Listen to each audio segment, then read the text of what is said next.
So as he said, I'm Mrs. Crowe. I prefer Miss Carly if you ever need me. So I work for a company called Catalyst Counseling. We come into the schools.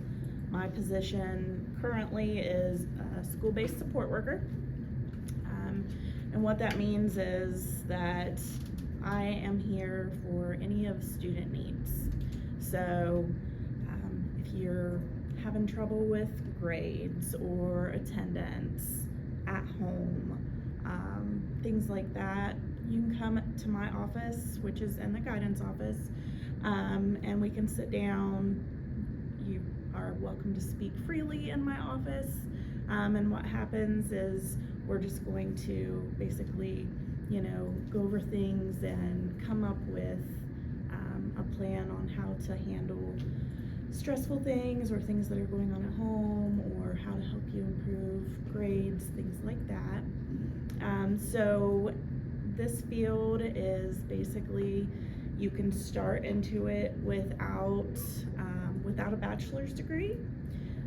So an associate's degree you can start with, and generally that would be in anything applied science, healthcare, things like that. My background is in chemical dependency, so substance abuse, people that have addictions to any chemicals. And I know that you're doing the learning agility. So as a substance abuse counselor, you have to be able to adapt quickly because things change suddenly a lot of the times. And so with substance abuse, it's a lot different than coming in here and talking to you guys, but at the same time, it's kind of the same, because substance abuse users have the same kind of stressful issues that teenagers have, adults have. So anything that is crisis related, I am licensed and certified to be able to help with. At a lot of other schools, we're seeing a lot of suicidal ideation, self-harm, things like that. So panic attacks, disciplinary actions. If you are caught with a vape here, you're gonna have the option to take a 5-day suspension or a shortened suspension and come spend an hour with me talking about vaping and why it's bad for you. So again, with education, you can go to college, you can start out with an associate's degree. From here, you can go into social work or into psychology. So you can be a licensed social worker, or you can get your degree in psychology and be a licensed practical counselor. And if you want to do more of the therapy-based stuff, generally you're going to have to go work towards that master's degree. With a social work degree, you can do all kinds of things, working in communities with the homeless. And this job requires you to be empathetic. And if you don't know what empathetic means, it is the ability to basically put yourself in someone else's shoes. So when someone's talking to you, being able to absorb those emotions and relate back to them in a way that makes them feel comfortable and able to talk to you. So counseling in general, super high demand right now. Children's hospitals have about a year wait list for young people to get in to see an actual counselor. So the opportunities that you have within your school, if you need counseling, is amazing, because obviously there's no wait list. You're able to come while you're here in school. Being able to adapt to people's changes in moods, change of your schedule. If you're dealing with someone that is suicidal, you have to be able to adapt and change with their feelings in the moment. So it's super important to be able to adapt to that and overcome. Also, things get thrown out at you, like public speaking, where you just kind of have to adapt to what needs to be done for the day, figure it out, and go with it.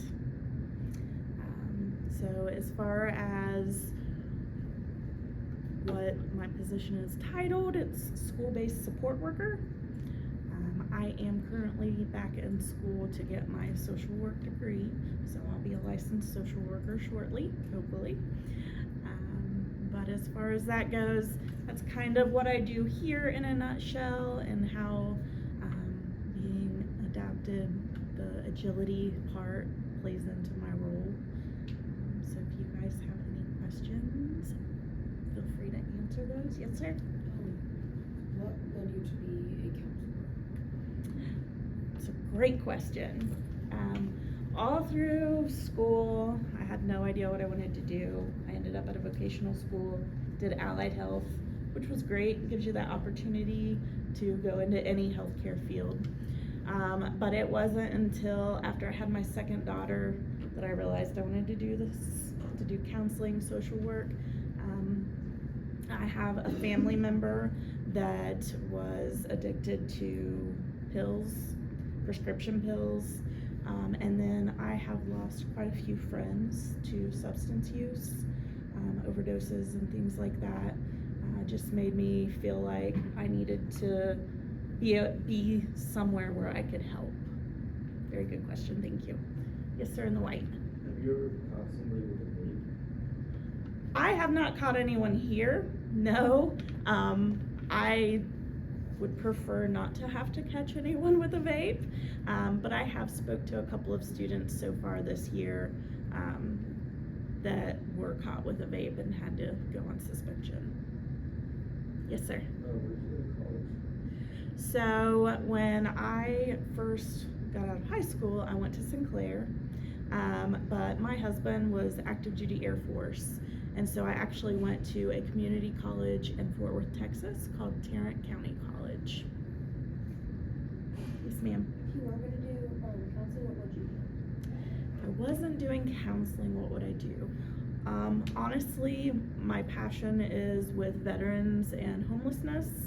So I would probably be doing something outreach to help our veterans get back on their feet, find jobs and a home. Good question, thank you.